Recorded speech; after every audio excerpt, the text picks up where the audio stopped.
Good afternoon to everybody. I'm just going to have a little preamble as we wait for everybody to come in. But today is very much around a conversation. We're not presenting per se. So we're hoping people on the call, then they've come along, that they have questions that they want to answer or comments that they just want to make, and we will pick them up certainly in the questions and answers.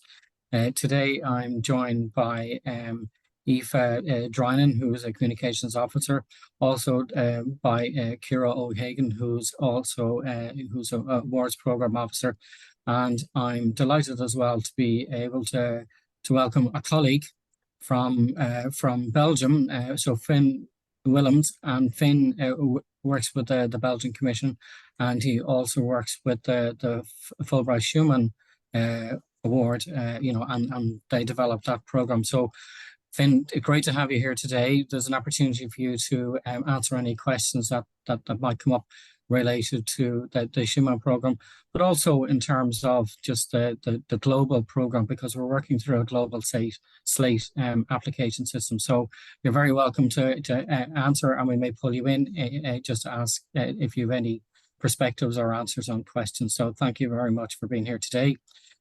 We'll probably take an opportunity in the middle of all that then for you to maybe make some commentary about the Schumann program, which is going to close in a few days, but it is open to Irish applicants, and we do talk about that throughout our program.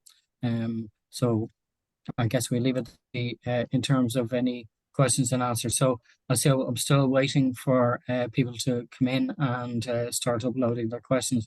But Finn, then maybe this sets up a good opportunity for you just to mention or any details that you want to mention just about the program as it the Fulbright Schumann program as it closes soon. Over to you, Finn. Yes, thank you, Dara. I'm happy to give a little bit of background information on the Fulbright Schumann program, which is a bit more unique because as you may be aware, Fulbright is a program that is offered globally in more than 160 countries.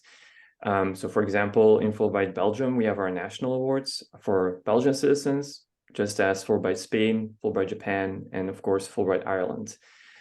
However, Fulbright Schumann is a jointly funded program by the European Commission, which means that the grants are open to European citizens.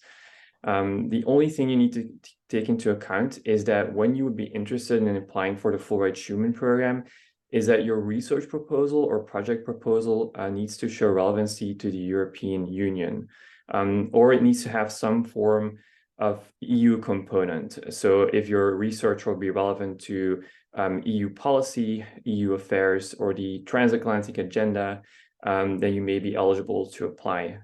It's open to all academic fields. So we had grantees in political science, law, economics, but also engineering, even astronomy. So it is open to all academic fields, but just to keep into account that the subject needs to be relevant to the EU. But of course, more information can be found on our website, and the deadline to apply is a little bit longer. It's December 1st. So yeah, if you have any questions, you can view our website. Fulbright Schumann. Sorry, you were going to say Fulbrightschumann.ie or sorry, .eu, I believe. Apologies. Yes, correct. That is correct. I was going to ask you just a quick question, and I see there are some questions coming through, but I was going to ask you a question about the application process. Where does it significantly differ, if at all, in Slate? You mean for the Fulbright Schumann program? Yeah. I think the application process is technically it's very similar to, I believe, the one that for the programs in Ireland, because it's pretty much a standardized platform. So for example, each commission uses this Slate platform. So for most applicants in the world, the different sections that you need to complete are actually similar to any applicant. The only difference is that each commission has different awards with different eligibility requirements, as well as different types of documents that they request. So for example, in most cases, you will need to have your resume, recommendation letter. So that's a very common type of document that is necessary for an application. But some commissions have even more documents that they require. So basically for each grant around the world, there will be information and documents that are common for everyone, but some grants will require additional documents that you will need to upload. That is not the same for every grant, every Fulbright grant globally. But from a technical point of view, the Slate platform is a very standardized platform, actually. Absolutely. Yeah. That's been an experience. I guess I just wanted to get directly from you guys who, I mean, we always do note that people, if they're applying for it, that they obviously are, choose the right country that they're applying from, Ireland, and I guess that comes across. But we also ask that people advise us that they're going ahead and doing that, just so that we have some awareness of the application process, because it is more specifically going through your commission, Finn. Look, thank you very much for that. There may well be some follow-up questions. I see one here from Vicky. Kira, will I answer that if you want to take on the next ones there? But first 3-year student or FLTA, so I can go ahead and just go through those first few. So okay, go for it. Yeah, okay. So just in terms of the first one, just the query about not having a letter of affiliation, that's absolutely fine. Please go ahead and submit your application on the 27th. If you're shortlisted for interview, it would be expected that you would then have a letter of affiliation by that date. And if you receive your letter of affiliation after the 27th, please just email it to awards@fulbright.ie. Okay. Second one, regarding the FLTA program, there's a query about the additional information area of the application form, subheadings about specific materials, supplemental materials, additional documentation, what specifically would these sections require you to upload. Okay, it is a little confusing. If you read the guidelines, you'll see that you submit the bio page of your passport through one of those 3 sections. I say one of those 3 sections because the reality is they all end up in the same place. So it doesn't really matter if you click on country specific materials and upload it there, it will end up in the same place. So when we receive the application, it appears as a single PDF. So don't be too concerned about which of the buttons you choose on to upload it. If you look at the guidelines, you'll see you're asked to upload the personal statement under additional documentation. So hopefully that answers that question. Another query about the FLTA program. With regard to the 2 recommenders, what kind of recommenders should we choose? I have 2 academics at the moment. Should I pick a recommender to do with culture? Yes, ideally they would be academics. They need to be familiar with you and your work. So if you have somebody, if you're applying for the FLTA program and they can comment on your knowledge of Irish or your cultural engagement, that's absolutely fine. They just obviously need to be familiar with you and your experience of the Irish language. Okay, the next one, another student query. In the study plan section, you're asked to describe the area of the field in which you plan to specialize in the US and describe your future plans. How does this differ than the research objective PDF, and what are the Fulbright Committee hoping to see in these sections? Okay, so I would say, yes, there is potentially a little overlap. The research study objective essay really just allows you to expand more on your study plan. So you are definitely mentioning what you intend to study, so whether you intend to conduct research, whether you intend to enroll on a program of study, where you intend to apply to. Please do say which institutions you wish to apply to. You'll have noticed there is a discrepancy between the online application form, which says not to mention them. The country-specific guidelines say you are to mention the institutions you've applied to. You need to set out your rationale for going to the US, and you need to demonstrate how your period of time in the US will actually benefit your own field of research, and also how does that perhaps assist you in your future career goals. Okay, hopefully that answers that one.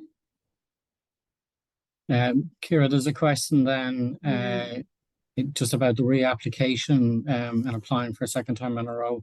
Chances are we will see that in the system, but in terms of the reviewers and interviewers, absolutely, it's not a bad thing to show that you're going through a reapplication, and it also indicates a commitment and your interest in the program. So certainly consider that you want to add that in if you feel comfortable doing that. I would say that it's a positive thing to do. Okay.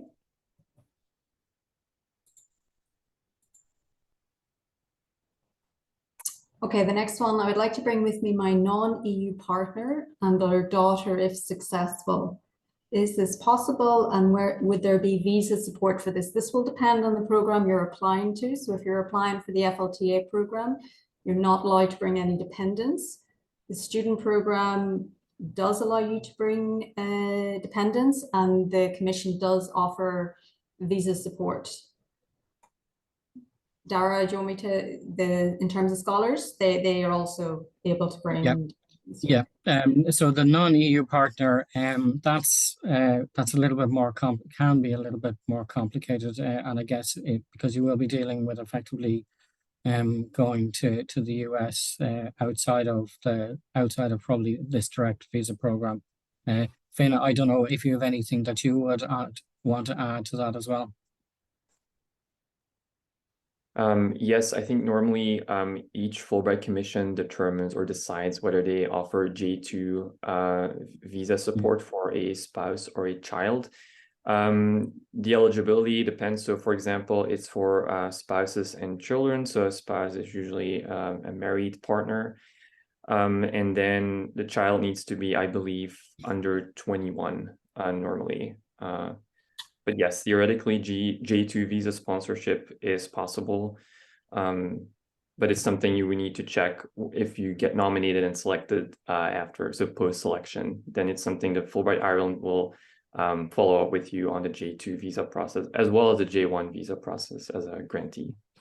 Yeah, so certainly for the J2, and you brought up an interesting comment there, just as well. It's the status. So for married, and the proof of that is obviously something that has to be made available. Okay, thank you, Finn. So question then for scholars, and do you need confirmation from host university before completing application? The technical answer is no, and you know, certainly when you come through, I think by interview stage, we would certainly expect to see it, and certainly before we can make a final selection on that. For students on taught courses, obviously, sometimes even after selection process, it will take some time for them to accept on the courses. But for scholars, to be honest with you, it certainly helps your application. It helps your application in terms of it shows that you are going to be able to go where you imagine you're going to go. And secondly, it also, the discussion can really help develop your application. So we would usually recommend it.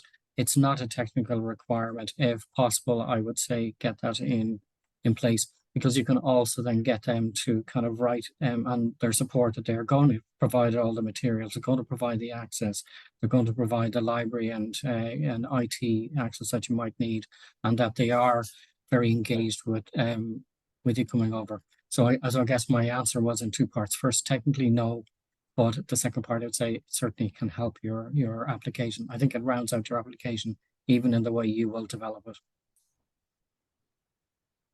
Question for the HRB scholars. Two institutions, yes, no. So yes, you can split between institutions. One of the things that can happen though is that depending where if you're going to be based in one institution and traveling to another, there might not be any visa implications. But if you're going to two discrete institutions for a discrete period of time, well, then we have to arrange the institution as well takes over ownership effectively of so they take over the support for your visa. So that's one thing. The other thing is that we would want to be sure that it doesn't impact on your cultural engagement, that you are going to be in place long enough to actually set down some roots and engage with the people around. So I think that's part of the overall thought process, is to say, well, am I going to get the experience? bearing in mind that Fulbright is primarily a cultural engagement program. So will you get the time to experience where you're going to be? If you are quickly stepping between institutions, then you might not do so. But again, that's for you to just to understand and potentially make that case in your application. But technically, yes, we could support that. The letter of affiliation, well, we do have, you know, a significant amount of support or information. And I guess there's two answers to that. One, at a scholar level, it's really just that your host institution are going to be supportive of you spending the time there. And Aoife, do you want to, or sorry, Ciara, do you want to step in, just talk about the student letter of affiliation? Yeah, just to say, because I know this is causing a little bit of confusion. So sometimes you'll see a letter of invitation, sometimes you see a reference to letter of acceptance. It's all essentially the same thing. It just maybe changes at different points in the whole process. So I would say if you're applying for a master's, you don't need a letter of affiliation because you'll be applying for the program. So what you will receive is a letter of acceptance. Now you will not have that by the deadline at the end of October. Again, it doesn't matter. You can submit it once you have it. And just in terms of students, the letter of affiliation is simply your host institution saying that they are willing to support you. Ideally, you have dates. They don't have to be specific at this point, but ideally they would say for how long they would be willing to host you. Okay. Thank you. There was another one then. I think it's really akin to the last question about the word application visit to sites that are linked by in a research area, but in different states. So I think we've probably answered that one, that yes, it's really about your engagement. It's less about the work you're going to do and more about the time and your engagement in the state. Okay, I can take the next one. So a question about references. So must one of the three be professional work related, or is it acceptable to have all three be academic references? Yes, it's absolutely fine if all three are academic references. If for whatever reason you don't have three academics willing to support your application, then obviously someone who is familiar with your work can certainly write a reference for you. Right. There's a question here. Finn, I'm going to pull you in just for a comment on that as well. But in terms of the font size, I mean, I have seen suggestions of 10, 11, 12 in font size and times enrollment or equivalent. I'm just wondering, I'm curious then, from the Belgian Commission, do you have specific recommendations there? I don't think that we do. Yeah, so the Fulbright Commission in Belgium, we also do not have specific requirements on the formatting of a project proposal. So like I think a font size, as you suggested, between 10 and 12 is pretty common.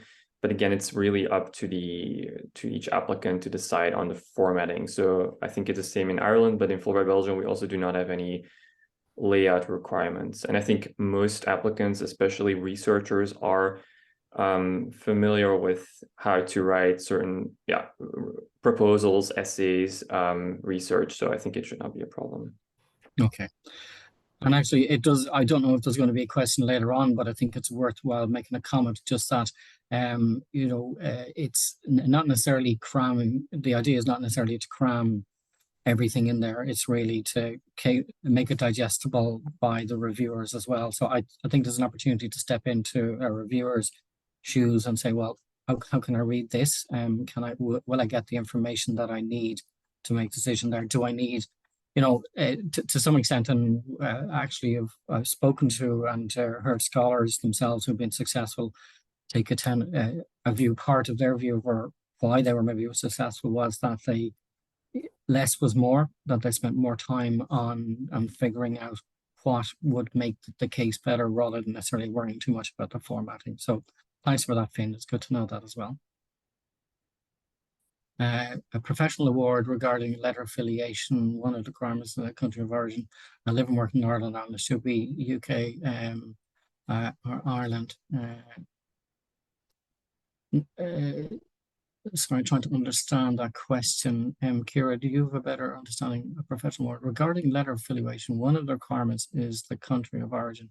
I live and work in in Northern Ireland, in the UK or Ireland. Well, it is the UK.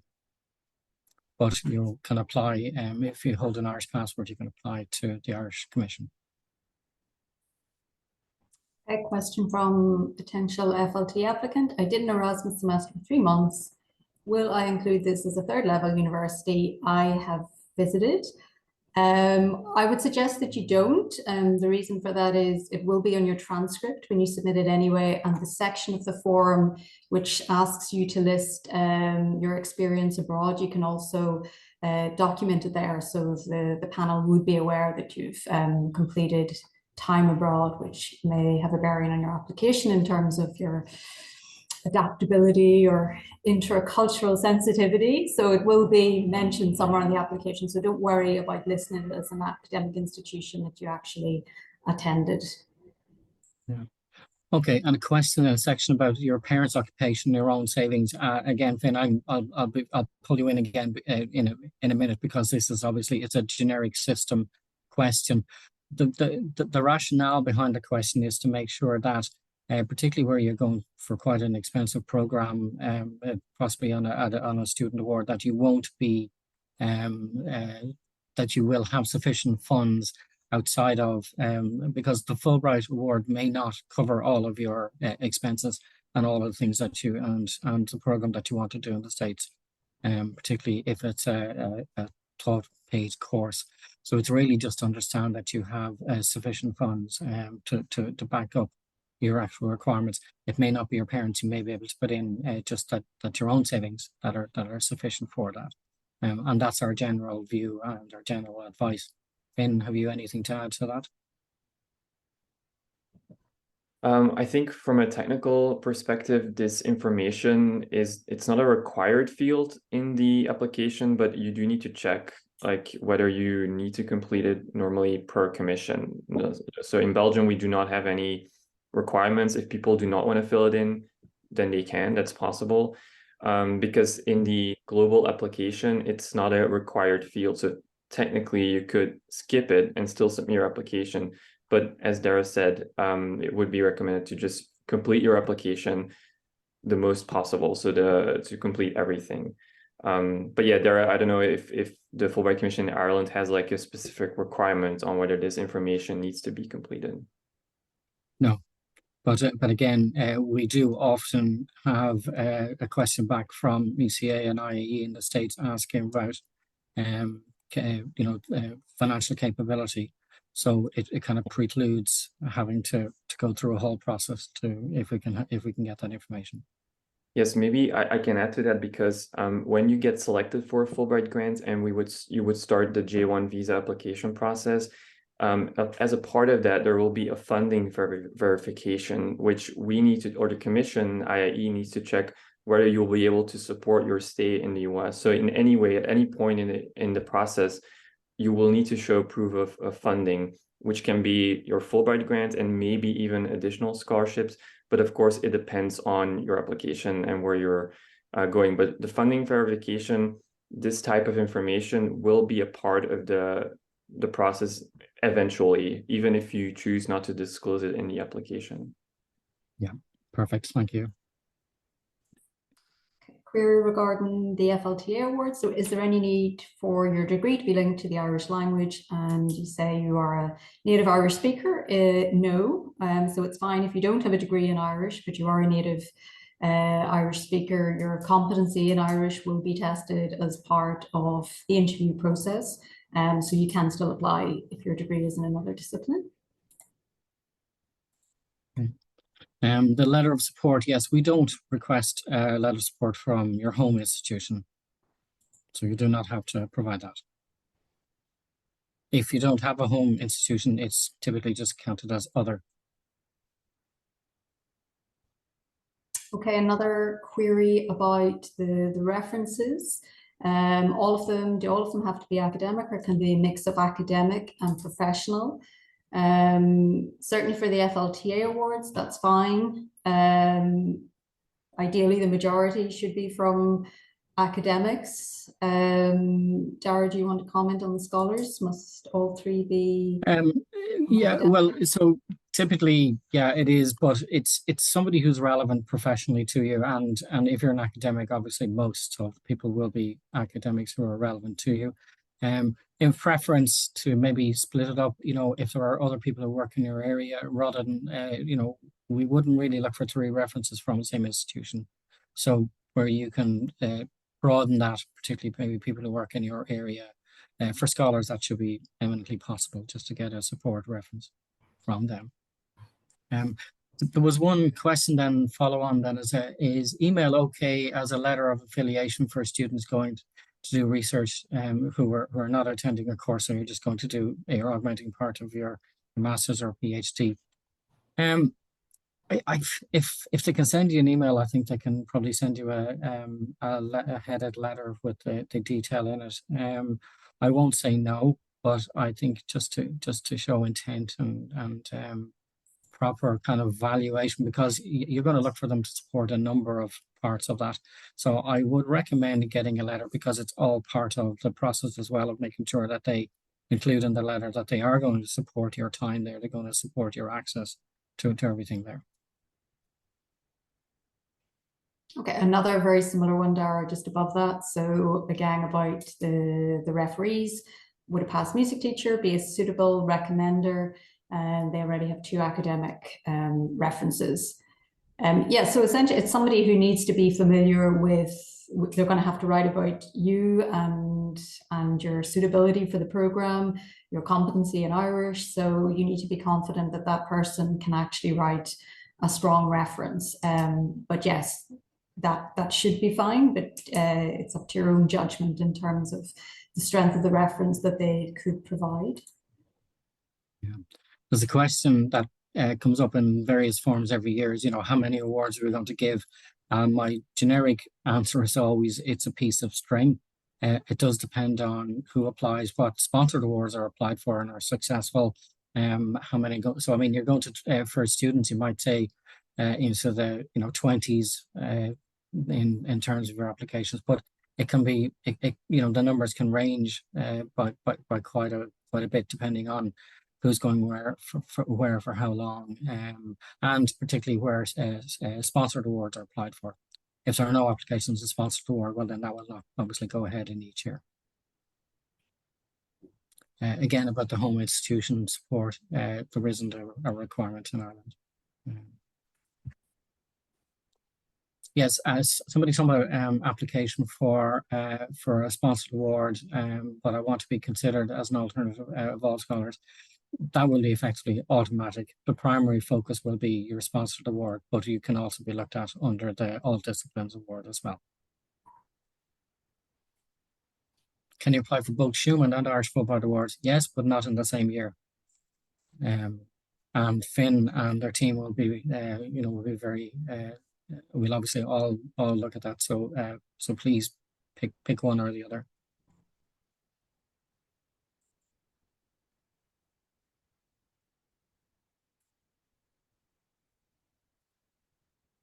Question about the sabbatical stay, and could I be more personal, say that it would be supported by a household, i.e. my husband. Yes, I mean, I think you can put in terms of, if you want to put in some your financial viability, the part we discussed previously, you could put it there. Okay, another student query. So will applications for the EPA Chasc Awards also be considered for the All Discipline Awards? Yes. So if you're not successful for a sponsored award, you will automatically be considered for an All Discipline Award. Quotations in the application, I use them sparingly, probably a good thing. Again, look, it all comes down to how you're going to, if you need to make a case. So it's about building the quality of the case you're making without maybe overlaying it with, being top heavy with certain aspects of it. Commentary we always make earlier in the year is to give people time, is to consider that all parts of the application are important. So do take your time to kind of you use them, and to some extent less is more. So hopefully that gives you some guidance. But everybody's application is very personal as it happens. Your project applications possibly are more something you're more used to putting in, and the personal statement is a little bit different. It's more personalized. But if it makes sense for you, then obviously fill it out as you require. Finn, any comments there yourself on that? What's your normal? No, it's the same answer, I suspect. Yeah. Okay. My use venue is indicated I'm required to have health insurance that is in compliance with regulations set forth by the US Department of State. Is this covered by the Fulbright Scholarship? Well, we do have accident and emergency insurance. The shorter answer is that it can sometimes depend on where you're going. Some institutions may not accept the ASPE.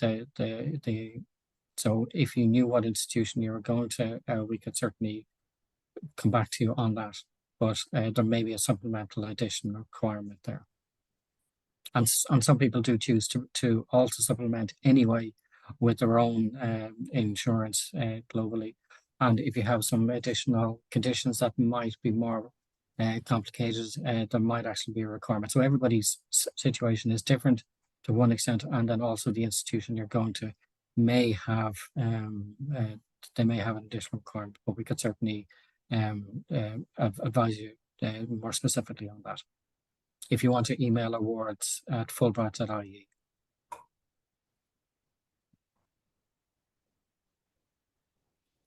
For the scholar program, do you have to be legally married to the partner to be able to bring them? The short answer is yes. For the J2 visa. A query here from someone who is conducting PhD research. A bumper question here. I was wondering if we could include hyperlinks to the relevant organization we are part of and mention in our personal statement project plan. Yes, there wouldn't be any issue with that. Can we include references in our project plan to previous scientific research? You can indeed. And can we exceed beyond the 2-page limit? Ideally, it should be within the 2-page limit. The system probably won't prevent you from uploading it if it's beyond the 2-page limit, but we would strongly encourage you to keep it to the 2-page limit.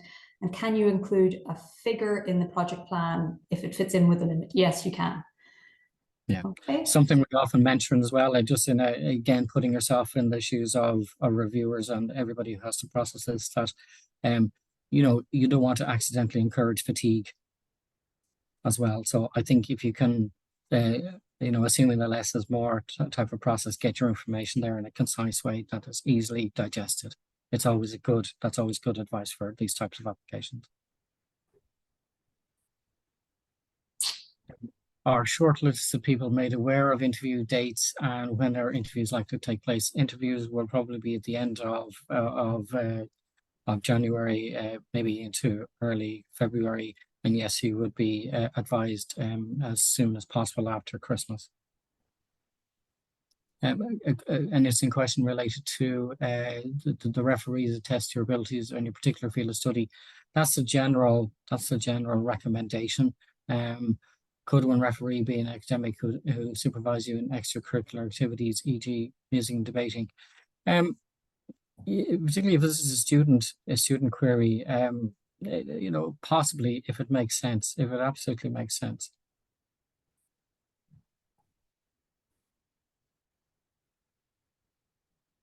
Okay, testing our memory recall here. My question was for taught courses. Sorry if it was not clear. Perhaps that was the one about the letter of affiliation. I'm not entirely sure. If you want to repost that question in the context of taught questions, then or taught courses, sorry, then please go ahead and do so. Not quite sure the next one. Home question mark. Sorry, yeah, I was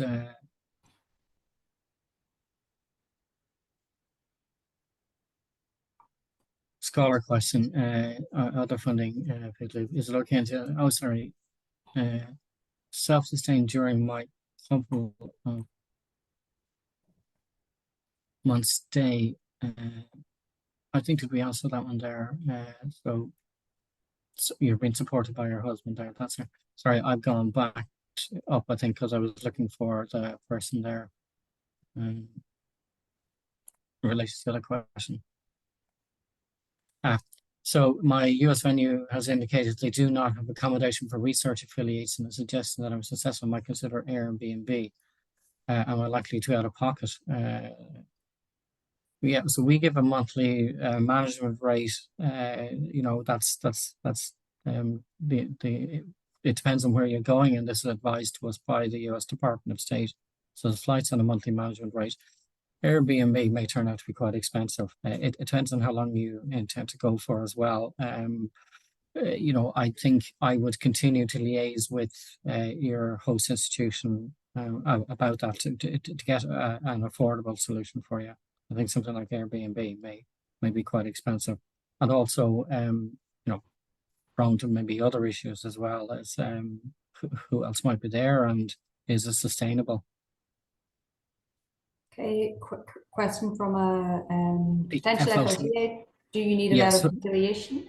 No. So the answer is no, purely because it's placed. You're not actually seeking the institution. The commission, upon selection, will place you at an institution.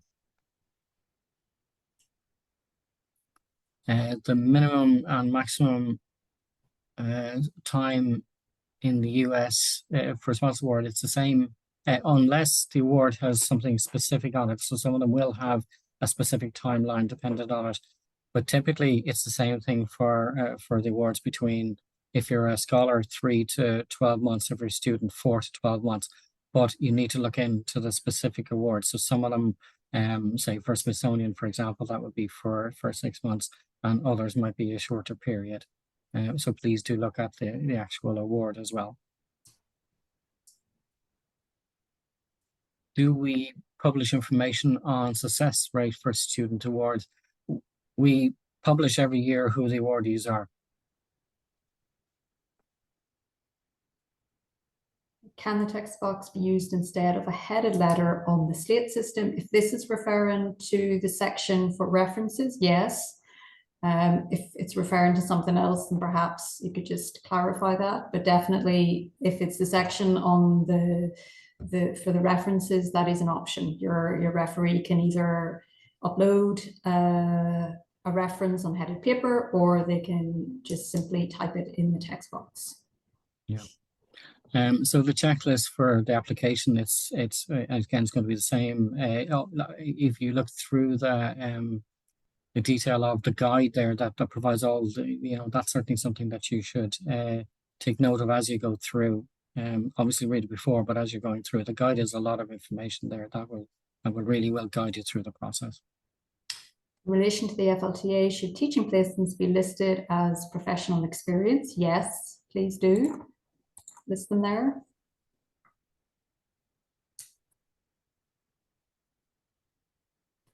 Question regarding funding for the student awards. If it's the same answer, I guess, yeah, that I gave already, is that the awards provide a monthly management rate and travel costs as well. They don't specifically offer funding for your course costs over there. You know, in certain circumstances, we can certainly help work with you to discuss it with, if you're successful, to discuss it with the institution. We do have some associated awards that where the institutions have already agreed to either a full or a partial fee waiver there. And some institutions may have a rule of thumb, as we have in Irish institutions, that if you apply as a Fulbright, that you would get potentially automatically, or certainly would be up for consideration for scholarships that they might have.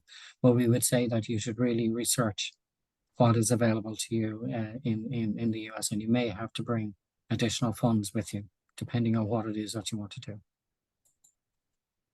will it harm my application if I've never been out of Ireland for more than 1 month?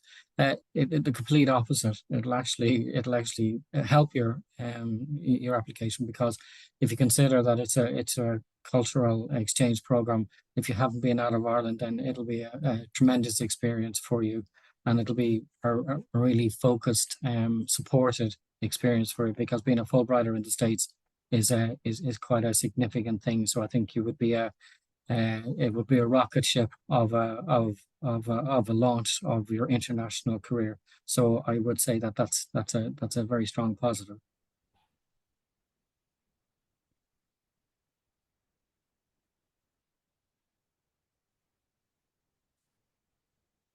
So if you have some affiliation information already in place, then certainly you could say that but you don't actually have a specific letter of recommendation.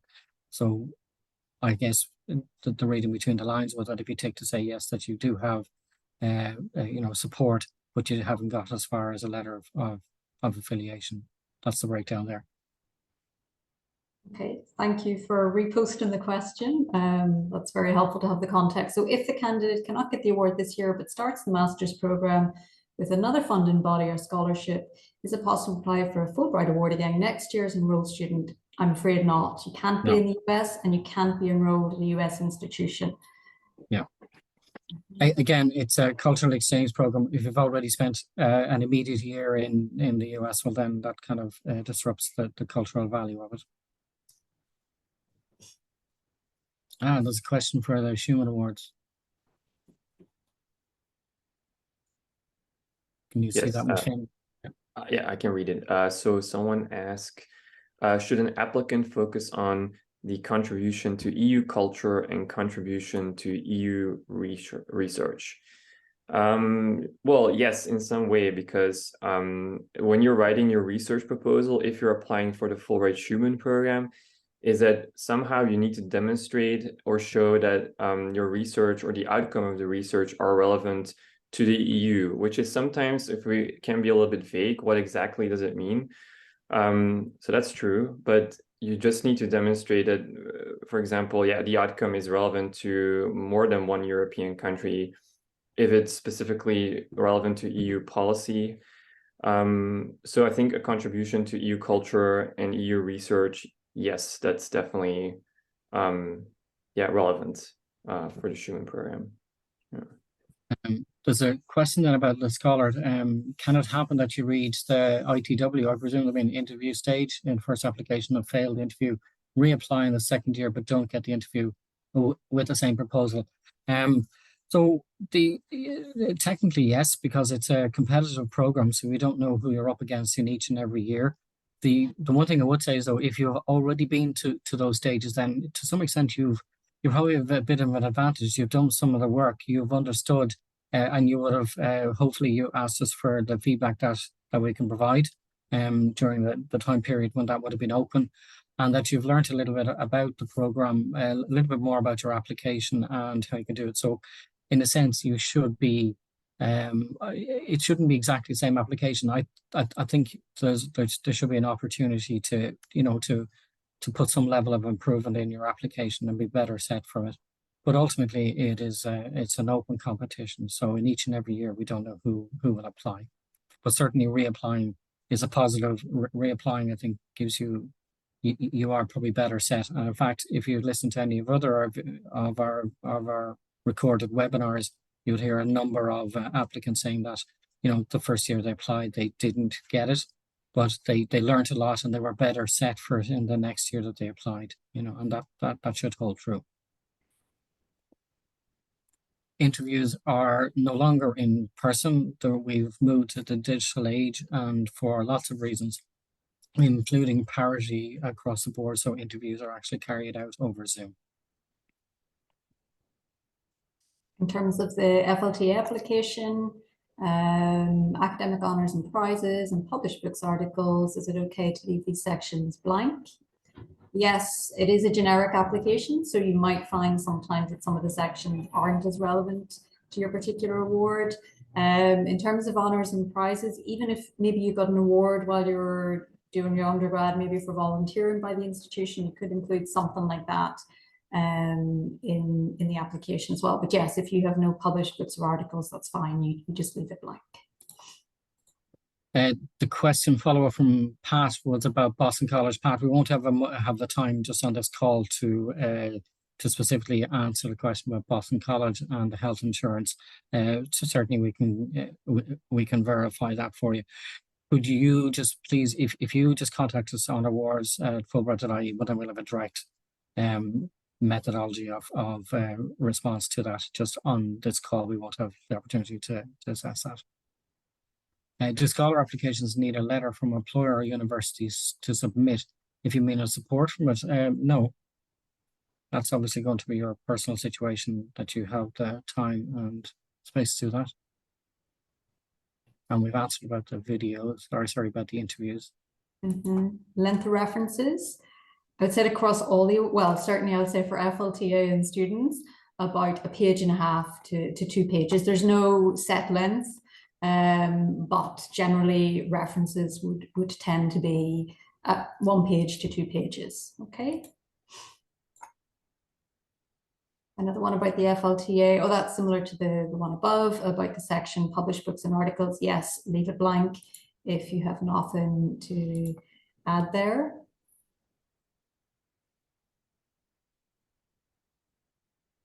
Yes, in response to that question, Alva, it's not mentioned on the online application itself, but it is in the guidelines that they should be 2 pages. Okay, so you can just both the personal statement and the research study objective essay should be around 2 pages.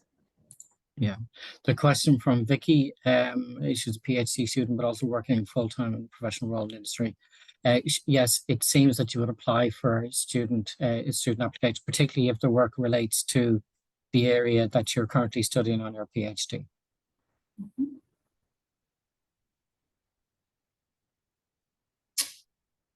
Regarding interviews, will there be a scope to change the date of the interview date if it doesn't suit? The short answer is no, because unfortunately we have to pull together a panel and a whole process associated with that. So we'd hope that you can attend. One of the things we found with the Zoom interview is that it allows much more flexibility. We could potentially change the time of the day to allow for some flexibility, but not the actual dates, because we have a lot of interview panels to go through as well. If successful, does funding at least cover rental costs in US City? Piece of string. You know, I mean, if you're going to somewhere, it depends on where you want to rent, and if it's somewhere like San Francisco, you know, maybe start your lottery application at the moment. I do slightly jest, but there are some cities quite expensive. The shorter answer is I expect that it would, but you know, that's really dependent on exactly where you intend to rent. But we typically would find that it does.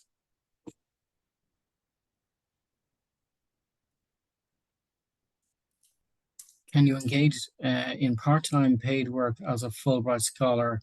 The short answer is no.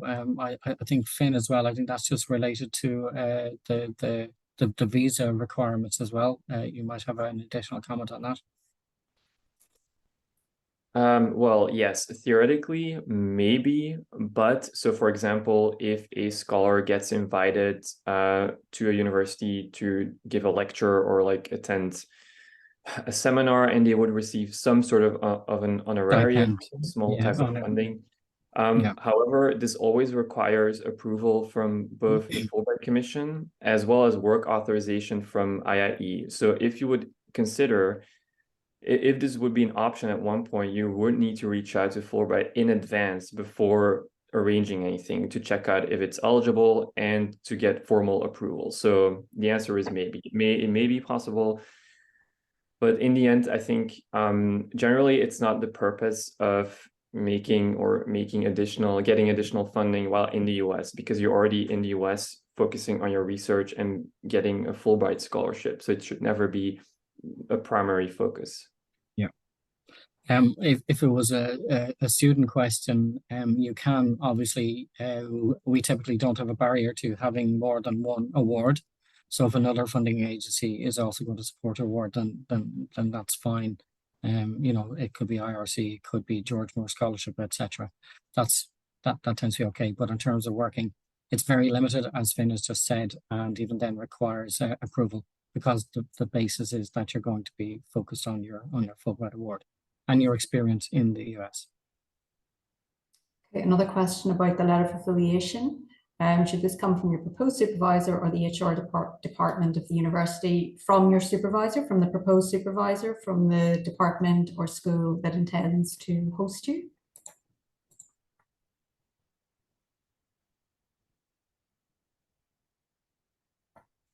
I'm just reading the question from Deirdre then about sabbatical support.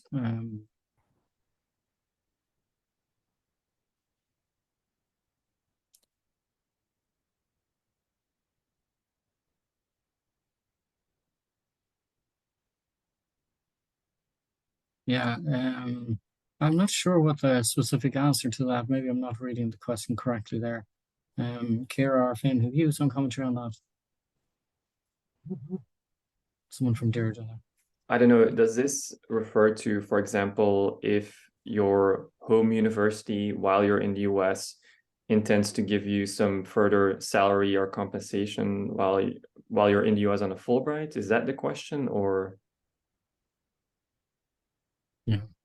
Okay, well, there's another question by Deirdre below that. It relates to done a lot of international visits to other universities, but shorter than 3 months.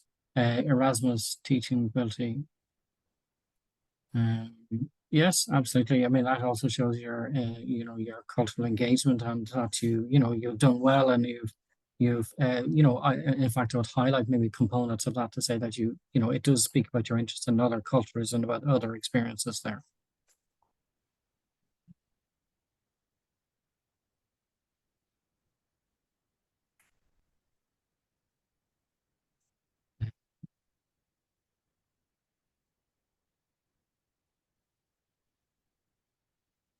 I think the question about the reapplication, yes, I think we've answered that there. I've included professional references. They are academics, but I know them academically. Have I completed this section incorrectly? The invites have gone. No, that's fine. If they're academics, that's absolutely fine. The questions earlier were perhaps people who were struggling to get 3 academics to write the references, if that's perhaps what's behind that question. But if you have 3 academics who've completed your references, that's fine. Can I use my undergraduate university in Ireland as the institution of affiliation? No, it must be the institution you intend going to in the US. I think that's the same question. Yeah, so we answered 11 is fine for the font size. Can you mention specific US institutions you hope to go to in the personal statement? Again, if it's relevant to why you need to fit it into the personal statement, that's going to be your choice there. And it may be particularly related to the cultural aspects of where the institution is. That might be more of the rationale for including it there.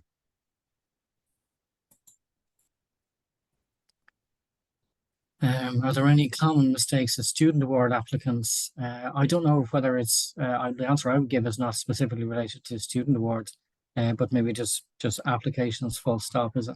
I think understand Fulbright, do a little bit of research on Fulbright and what Fulbright is about, and not, as it's understanding that Fulbright is a cultural engagement and it's about you as a person.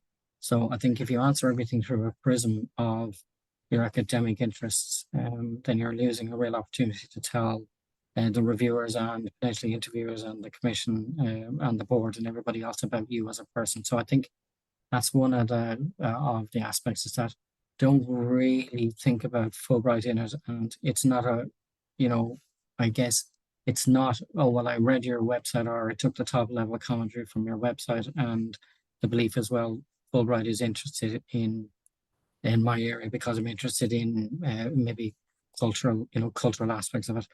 We support all disciplines, so the answer isn't based on the area of your research. the answer is going to be based on you as a person and your engagement and your cultural experience that you're going to have and what you will bring to Fulbright and what Fulbright can bring to you and how you're going to use the framework. So it's less about you're doing research in an area that you think Fulbright will be interested in, because we have all discipline awards. So therefore, to some extent, we're discipline agnostic. You know, we're very much interested in you as a person. So I think that's a generic mistake that's sometimes made. Ken, you might have a perspective then from the Belgian Commission. Yes, I mean, it's pretty much what you already said. And yeah, we're also looking for, we call it having ambassadorial qualities and an interest in educational exchange. But I feel like it's up to each person to sort of determine what ambassadorial qualities can mean. But it's basically being a cultural ambassador from your country to the US, so you can bring all those experiences and knowledges back to Ireland and share them with others, and hopefully also inspire others to apply for Fulbright or going to the US in general. So yeah, just a follow-on question from Elva. The question that was answered about the 2 pages in personal statement, that was related to the scholar program. But you know, you can certainly take up to is it between did we say? Sorry, before I give you the wrong information there, then. Sorry, I was talking about the student FLTA. Student, yeah. So I think Pat's question is the same for the research proposal.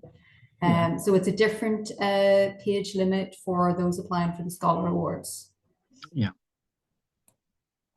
Thanks, Kira. That's what I was getting to. That was the answer I was working around. I just wanted to qualify that. If you've spent time in the US previously, is this worth mentioning in your application? You're going to be asked it. Actually, one of the sections of the application is that you have spent time in the States. If you wish in your statement, you could also say, well, why your experience won't, you know, the new experience you're going to look for will be very different. To some extent, you can leave that for the reviewers or the commission to figure that out. But if there's an opportunity for you to really specify, we'll say, you know, well, it was quite a while ago, or it was a completely different part of the States, or when I was there, I just stayed in the lab or stayed in the library and I never actually engaged, you know. So there, you know, I think make the case for why you want to go to the States again.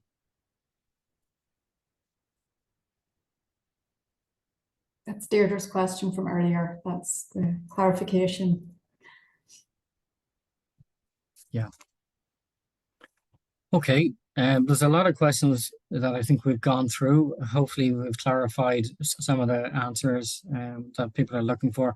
Again, I will say that there's a host of information, obviously, on the guidelines and on the website, and even more so on Slate as well. It is there to guide you through it. I appreciate it's a global program, but you can tell even from the answers we're giving today, and from answers from ourselves and from Finn, that there's quite an overlap in terms of the actual application process. In terms of what we're looking for in people, we're very, very similar. Again, it's all about people. It's only as you get to the specific awards that there are differences potentially between timescales and eligibility. So to make sure that you have just looked at qualified your eligibility. Don't just look at the generics, but each award does require you to at some level there may be some specific eligibilities.